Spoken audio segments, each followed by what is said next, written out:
And if anyone has time after the session and they want to stick around, we can always connect. So thanks everyone for your time. I'll kind of skip my intro a little bit later, but I'm really super friendly.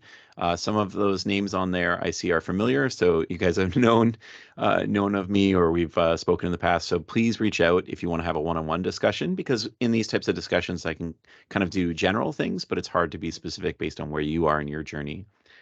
There is nothing more exciting in my entire career, and I legitimately mean this, than this post-generative AI era that we're going through and the transformation it drives for employee experience in the digital workplace.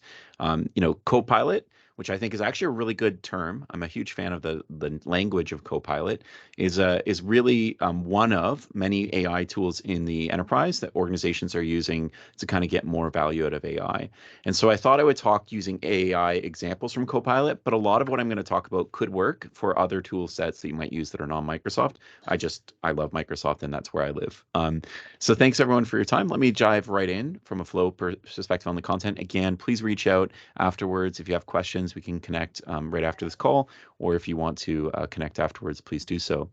There's sort of two main sections I want to spend our time on. I don't actually think we're going to have a lot of time to talk about considerations for tomorrow, just because I find that there's quite a bit of back and forth here. So what we're going to do is mainly focus on what it around this change that's different, just a really quick level set so we have all shared understanding. And then we're going to talk about a lot of examples. And in each of those examples, I'm going to try and explain how it's changed, how we work, right, in the post-generative AI era. So the first thing I want to note is we've had lots of linear changes with technology. If you have a newer version of Teams, right, you're using the new Teams capability versus the preview, that you've had before, and that has this nice new rich experiences. And hey, they changed the chat, so it's up here and it's down there. Like, we deal with change on technology. A lot of those changes we deal with are linear, meaning there's maybe significant, but they're managed, and they can be managed with leadership from technologists, and we can kind of adapt as a business with their support and leadership. I think fundamentally there are some changes in business, and AI is one of those, that are exponential changes. What that means is we can't just rely on technologists. In fact, it's very dangerous to leave this in the hands of just IT to lead your business transformation. More importantly, as an industry or even as a society, this would be a really bad idea to leave in the hands of technologists. I'm a technologist. I love technologists, but this is way too important and strategic. As an example, because I've removed some slides for sake of time, I have a bunch of material I'll include in the deck that we share afterwards. There's a lot of data we already have on the evidence of the impact that this is having in productivity. And we're not talking about a small amount. The GPT, ChatGPT 3.5 and 4.0 have already proven that we can get 60% plus productivity on working with business documents, as an example. We know that we get around 20% quality improvement on average when you work with those documents. Those are big numbers, but that's the tip of the iceberg. With Copilot, we're seeing much higher numbers. Imagine for a moment when you have something like Copilot, it's different than ChatGPT because it understands your business context. It understands, your business information and insights, and it has a bunch of other pre-built tooling to simplify the work activities, because the thousands of commands in PowerPoint, as an example, are all of a sudden accessible by this AI agent. So it can build a better PowerPoint presentation than even I can at times. And I'm a pretty stellar PowerPoint person if I'm not too brave on myself there. So at the end of the day, what we're seeing is huge, significant increases in productivity. I think right now we're looking at roughly 90% in one of our recent internal studies with some customers in a preview for Copilot. So these are big productivity numbers, which means this is going to happen. You can't defer it, you can't ignore it. It's going to happen, because if you are in a competitive industry, or even just as a career perspective, if you're competitive, you need to adapt to AI. And we'll come back to that, but that's the key outcome here. The other thing I just wanted to highlight is sometimes it's helpful to compare this against other changes. And we have had, I would argue, exponential changes in the business world over the years, right? We've had big changes with printing press and, electronic typewriters and PC era. And then, of course, more recently, we've had changes around, internet, mobile, and then mobile apps. You could argue that those are two different sequences. So we've had big change to the way we work, the way we deliver our services to customers, the way we deliver our products, the way we create things. However, what's happened is most of those changes have happened over longer time periods. The printing press in my earlier examples, those are generational changes. The examples more recently of mobile apps and mobile, those are decades.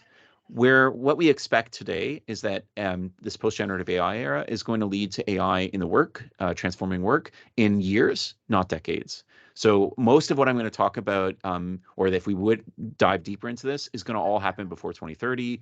And I'm not even going to talk about AGI. Happy to do that in maybe a follow-up discussion if anyone's curious. So at the end of the day, this is an important thing, not just because it's exponential, but because it's coming fast. Years, not decades. And this is, again, a good reason why the business needs to take leadership. The other one I just want to highlight is I think the best way to think about this is that it's removing or making skills more accessible to more people. That's the easiest way to describe what AI is doing in this era. So what happens is, I'm really good at building a PowerPoint presentation. Maybe you're not. So you get through AI the ability to do that better.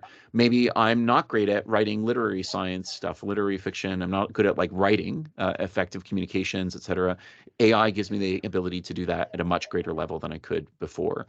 And that's the idea. It gives us capabilities we didn't have before. And I'll give you more examples throughout the session today. The other big one is there is going to be job disruption in your own organization in the marketplace. Look, I'm not going to ignore this. I won't soften it. However, I do think, generally speaking, the right way to think about this is a collaboration. So those who collaborate and work with AI, right, especially in the early days, are going to be the ones who replace those who do not from a productivity gain. And it's also important to note that collaboration with AI is the right general approach. So without going into all sorts of examples, at the end of the day, if you were to look at an organization, most of the studies we're doing right now, if you take strategy and you focus on collaboration with AI versus replacement strategy with AI, we're seeing a 5 to 7x increase in ROI. So number one, if you're a business leader or just an IT person who really cares, you're going to make more money and make better benefit if you focus on collaboration with AI versus replacement. The second one is replacement opportunities are actually not that frequent. We find that 10 to 20 plus collaboration opportunities exist for every one replacement opportunity we see. And again, we've already talked about the ROI is much higher to focus on collaboration. And that's why actually the Copilot thing matters here, because what Copilot essentially is doing is it's giving this agent experience, these Copilots that work around us that have the human in the center still. So we still maximize our human resources. We still maximize people. That's really, really important. And if you emphasize collaboration with AI, extending and enhancing and making those people in your organization more effective, you're going to be much better from not just an ROI, but obviously from a societal perspective. It would be great if we could all do that focus for a variety of reasons. All right. So this is a terrifying change, and it's exhilarating. And with that, what we're going through right now is a bit of sharing some insights to help understand what mistakes have people made, how can we learn from them, and doing these mistakes now is a much better experience, whether you're individually doing it, right? So you're learning these tools and you're making mistakes, whether as a team you're doing it or whether as an organization you're doing it. And the reason for that is the longer you wait, the more entrenched and integrated AI will be throughout all of your systems and all of your business, as well as your industry and maybe even society. And as that starts to occur, the consequences of making mistakes with AI will be much greater. It's also, as we all know, harder to learn these things when there's way more information. So kind of working your way through it now is going to be a lot easier than trying to adapt to all this stuff, in a more urgent time frame. So thank you, everyone, for making the time, whether you're watching the recording or joining the session, because this is definitely the right time to embrace this sooner. And the overall idea here is that collaboration with AI is the right approach versus replacement. So with that, let's talk about how it's changing work. And again, please keep the sidebar comments and questions coming, because I'd love to talk about those as we kind of get to the end of this session. So AI is changing how we work in a few ways. The most obvious way that most people have experienced is how it affects their communication, how it affects the generation of content and writing. So you may have used ChatGPT or these other tools yourself and seen how it helps you write quicker messages or helps you create content that's targeted to specific audiences in more effective ways, et cetera. One of the big things that we're seeing when organizations use these tools, and we use something like Copilot from Microsoft 365, is we're seeing that the way people generate documents is changing. Now, we've all had templates and reference documents, right? The problem is most people don't use them. That's a big problem. Number two, not everyone has great Word skills, right? The ability to draft and format and structure things in Word. What you're seeing here is I'm drafting a proposal based on some meeting notes and a product roadmap. So the input is really easy. I basically have some meeting notes and I have this product roadmap. I want you to generate a proposal draft. The idea is you don't stop there. You then continue to enhance this by saying things like, oh, I want you to make it look more like this document. So now this is a big change because most people might not have the skill to have made this amazing proposal document, but now I can inherit, right, through AI, I can access that skill that I wouldn't have had otherwise. What's more is I was able to also identify, I want you to use images when you reflow this document with this format from this other resource, in this case, a product sheet, et cetera, guide. And so in that scenario, what's happening is I'm using a multitude of different business artifacts, work that other people or myself may have created that is really helpful, and I'm using that benefit to accelerate the creation of my content and improve the quality of my content. And this is just working on my own with Copilot. Remember that each person has their own Copilot experience, and each person is going on their own journey of figuring out how and where to use this to improve their experience. The impacts here are quite significant. As I mentioned, in the early evidence studies with MIT and others, we see 60% productivity gains on average, and then around 20% quality gains. That's an example of old, just the LLM, not the entire Copilot experience, which adds way more capability on top. So again, those are really underpronounced numbers. And this is another way to think about it, right?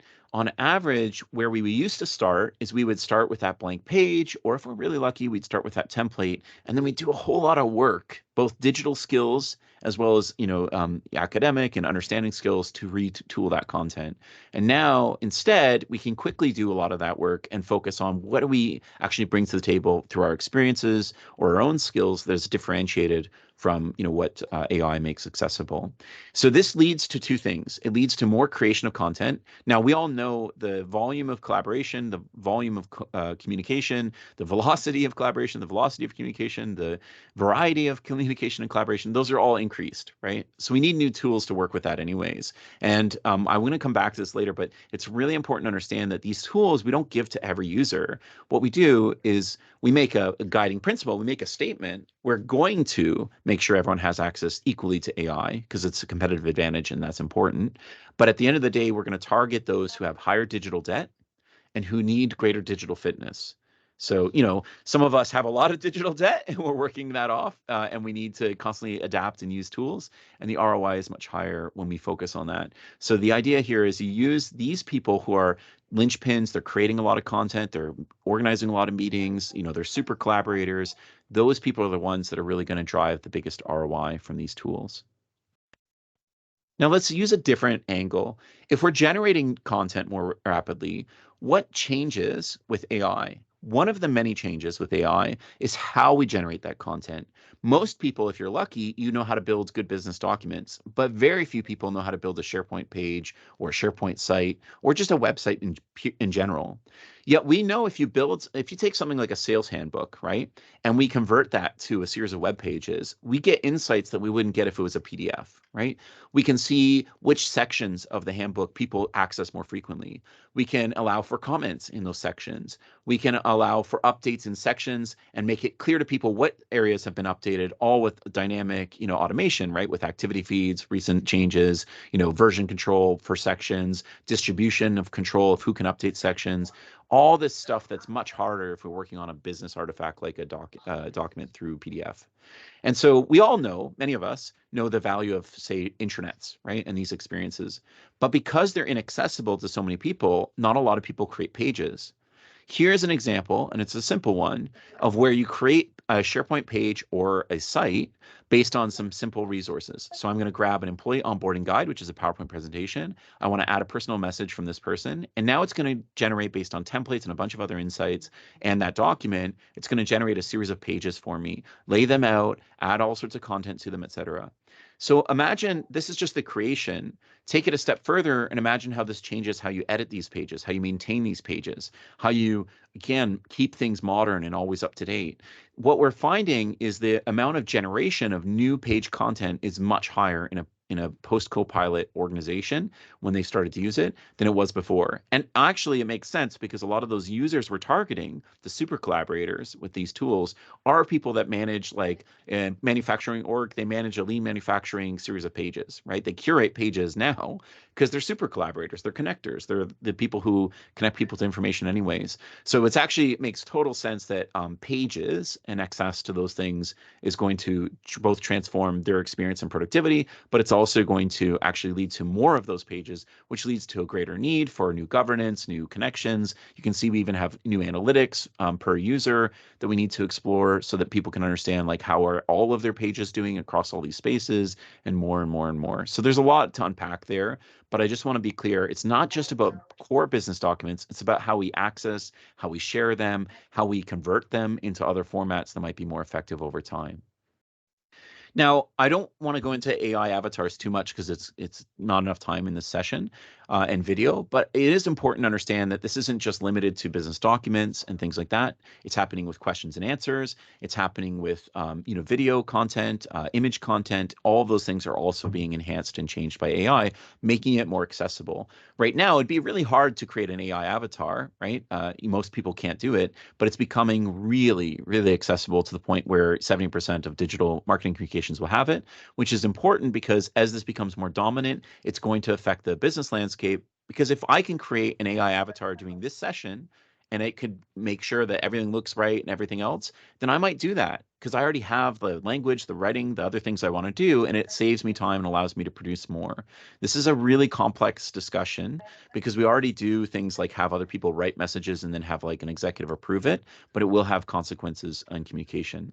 Another big reason for this is that video editing and image editing is far more accessible. Now, I've never been good at Photoshop or Premiere or these like awesome video editing tools. It's not a skill I've ever had.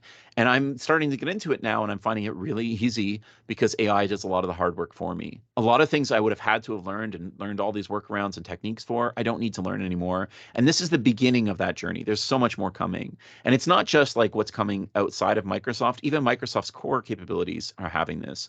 So as an example, you can create video, responses within a Viva Engage network. And when you create those video responses, because they have this Clipchamp integration, and Clipchamp has AI, by the way, then it allows us to quickly edit and trim and create our content rapidly. This means that, if I want to have that water cooler conversation, I could potentially, even though I never do video, all of a sudden feel more comfortable doing that, especially if it could do lighting adjustments and all sorts of things to make me look better and to make my audio better, even if I'm in an environment that doesn't have a great mic or doesn't have great video feeds capabilities.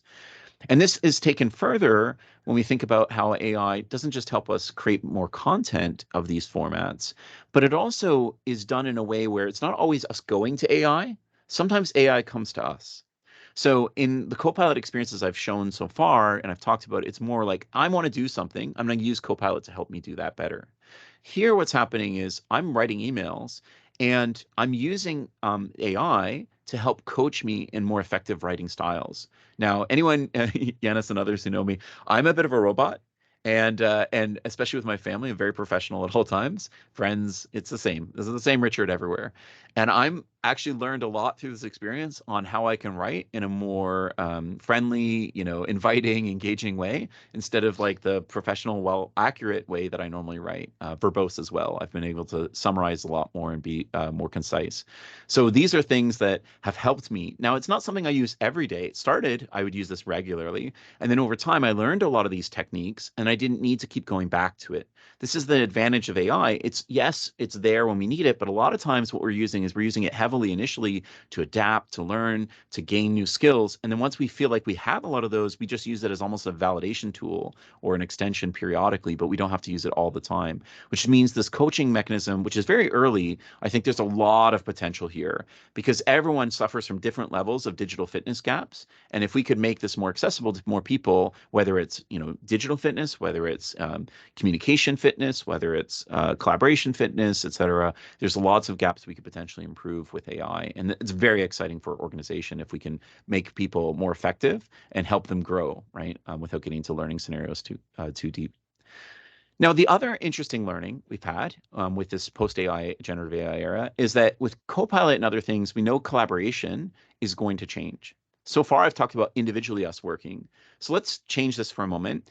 There's this formula, and it's not scientific, but I always heard it and it always resonated with me. 1 + 1 = 3. So the idea is if you have one person and they have 2 hours, or if Yanis and I each have an hour and we collaborate together, we're going to produce something on average that's higher quality if we collaborate for those that hour together. And the reason for that is because I'm bringing my skills and experience, Jonas is bringing his skills and experience, and when you combine them together, we're able to produce something more. Now, there's a cap, right? Once you have X number of people added to that collaboration sequence, we're not benefiting from their experience anymore. We're not benefiting from the skills, right? So there's definitely a drop off, and we also know that there's a cost, right? There's miscommunication, there's challenges of timing, there's a lot of reasons. There's taxes, there's costs we pay when we collaborate. So the reason we don't collaborate on absolutely everything, even though it would probably lead to better results, is because of those costs.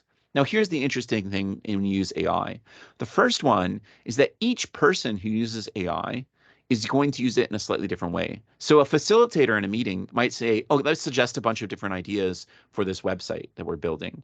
And when they generate those ideas in this whiteboard session and everyone starts to work on it, this doesn't stop another person from continuing to generate other ideas. Well, these other people are talking about how to action these ideas. And it doesn't stop another person from in this meeting who goes, you know what, these are great action plans, but then I want to actually draft some of the content for some of these action plans. And they're using generative AI to do that. And that's literally what you see in meetings, is this collaboration flow where multiple people are working, especially in a whiteboard context. It's a perfect example visually. And everyone's working on different things, but no one's limited. Everyone can use AI throughout that whole sequence. And because each person is using AI and each person has their own Copilot experience, what we see is that changes, sorry for this, that changes the scale of collaboration. In other words, in this simple example that I'll show here, we're preparing for a meeting where one person's creating that, then adding more content to it. Another person's changing the format a few times to tweak it. This is happening in sequence where each person is using a Copilot in this general and very quick collaboration sequence. So in this scenario, each person benefits from that productivity gain of AI, its skills that it brings, its knowledge that it brings, and their experiences. And then when we work with one another, we see that it has an even interesting and more consequential impact because we learn from one another. When I see how you use AI, I go, oh, that's really clever. I'm going to do that next time, and so on and so forth. And we take that whole result set, that meeting that we did with the whiteboard, and we'll actually use AI to summarize it and reanalyze it or reuse it later, right? The inputs from it. And so you can sort of see how this leads to a much greater exponential value than the simple productivity gains you get individually. And that's what we're seeing. And I wish I have been working with our team on how the heck we calculate this. It's been a really fun challenge with Microsoft, but it's a very different collaboration calculation than we've had before. And I think the biggest value isn't individual productivity, it's this, but we just haven't unpacked it yet. Now, here's a way to think about it if it helps, a way that I know is true. We have a lot of this low value collaboration. So I reach out and I say, I need your help because I'm trying to find a document. I reach out because I'm like, I need your help to make this PowerPoint presentation better. What I'm doing is it's very transactional. I'm not really collaborating with you. I'm collaborating with you because I want a skill you have. Okay, that happens. Transacting skills is a very common form of collaboration in org. And actually, a lot of meetings suck because a lot of meetings are one or two people doing transactional skill stuff while everyone else is just there because they didn't know who needed to be there, right? It wasn't performant.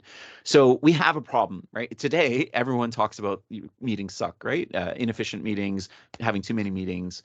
The reality is when you use AI, for those who are lucky enough to have, Copilot experiences today, we're seeing that the low value collaboration is shifting to Copilot, which is great.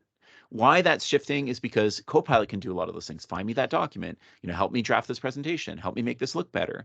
So they're doing that. And then what that leads to is actually more emphasis, believe it or not, on high value collaboration.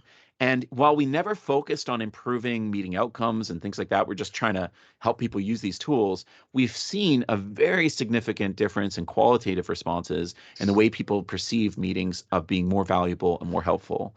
And this transition is really exciting because, again, why are we all working together in a business? Because we're going to benefit from each other's work. We're going to collaborate, et cetera. And so being able to focus on more high value and to do that even more effectively with AI is very exciting. Now, I know So, I only have Richard, a few minutes left yet. yeah, we're coming up at the end. There was a question actually on the chat on also another dimension, being able to create entire architectures for intranets or digital workplaces based on a desired experience, navigation, and available documents. What's your take on that?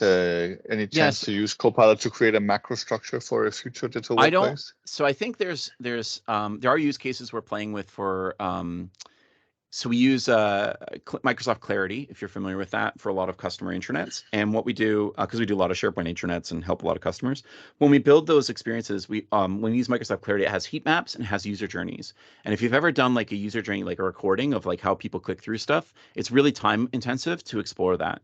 What we often use, and if you don't know this, Microsoft Clarity has Copilot. It's had it for a while. You can use Clarity's Copilot to actually summarize those user journeys, those user flows in text, and then you can analyze hundreds or thousands of those text journeys in a sequence, like using AI tools, believe it or not. And then that allows us to then rethink how we design intranets. So I wouldn't say it's the Copilot experience doing it. What it is it's AI around these tools that we use in a collaborative and intelligent way that improves this experience. That said, there's no reason it couldn't eventually do that, right? There's no reason Microsoft couldn't take what's in Clarity in these examples I'm giving, but it's going to take, we're talking about years of potentially development of other more urgent backlog stuff that they need to work through. So until then, there's pathways to do it, but it just might require using a multitude of tools, not just Copilot. And again, Clarity, the example I gave, is a free tool, so it makes it even more accessible. I'm happy to dive into that in a follow-up discussion. Cool. Thank you, Richard. So coming up at the end. Yeah. So, I'll highlight from a leave behind. There are a few other key considerations.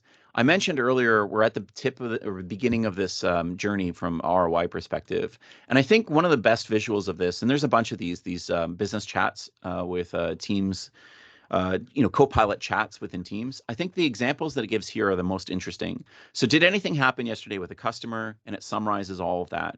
Did anything happen yesterday with this employee? Did anything happen yesterday with this product? Did anything happen, in the last month around this?